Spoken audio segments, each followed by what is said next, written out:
If one big government is bad, imagine how much worse two big governments would be. But that's what people living in Europe have to deal with.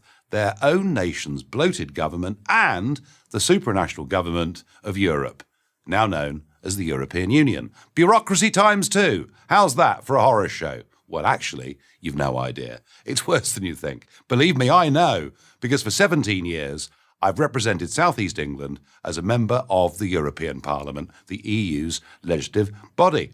I was also leader of the United Kingdom Independence Party, or UKIP, where I led Britain's effort to leave the European Union. To their everlasting credit, that's just what happened on June 23rd, 2016. The United Kingdom left the European Union. The world knows it as Brexit. Brexit is a statement of national sovereignty. Don't misunderstand me. I like nations. I like borders. I like the people that live within those borders, making their own laws. But I don't like it when faceless bureaucrats make laws for nations they don't even live in. But that's what they do in the European Union. Imagine a Belgian telling a Brit how much he can charge his customers, or the reverse. The EU bureaucrats do this in a myriad of different ways, all day, every day. It is a conspiracy of the elites.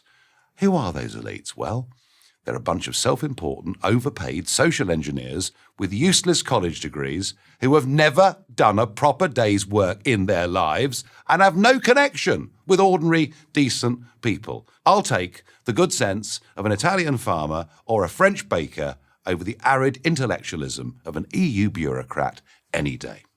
And I say these things not as an anti-European. I love Europe. It's a fantastic, exciting, great continent. Different peoples, languages and cultures. But these peoples, with their languages and cultures, have effectively been hijacked by a giant, ever-expanding bureaucracy, the European Union. People will say, but isn't there a parliament? A European Parliament that represents the people of Europe? Well, yes, but this body has got no real power. It can't make its own laws. Rather, the power resides with the European Commission.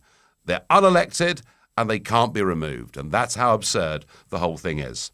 The European Parliament meets in Brussels. At least that's what I thought when I was elected there. But once a month, do you know what happens?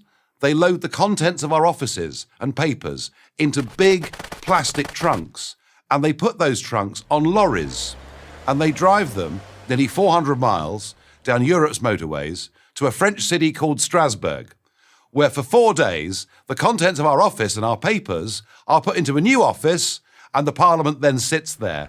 12 times a year, this back and forth happens, and this from an organisation who say they want to reduce their level of carbon footprint. This from an organisation whose accounts have not been given a clean bill of health by the auditors for the last 20 years. This, a parliament, it's more like a travelling circus.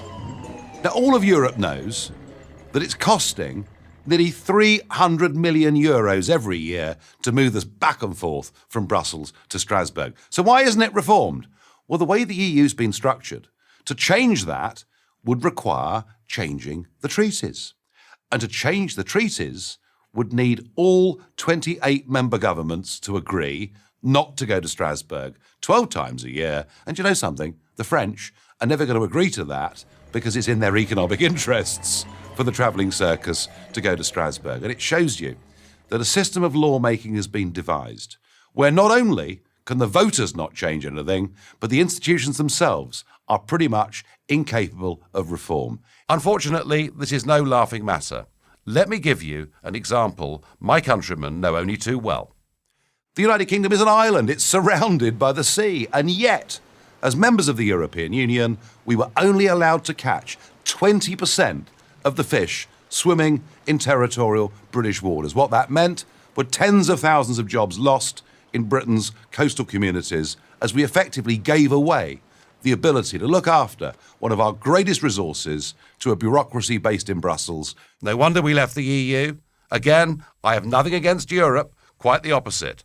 I want good relations between all the European nations. I want prosperous, free and fair trade between those nations. But I'll be damned if I'm going to give up my rights as a British citizen so that some Eurocrat can tell me how to live. I won't do it, and I'm certain that across the continent, ultimately, the French and the Italians won't put up with it either. I'm Nigel Farage for Prager University. Thank you for watching this video. To help keep PragerU videos free, please consider making a tax-deductible donation.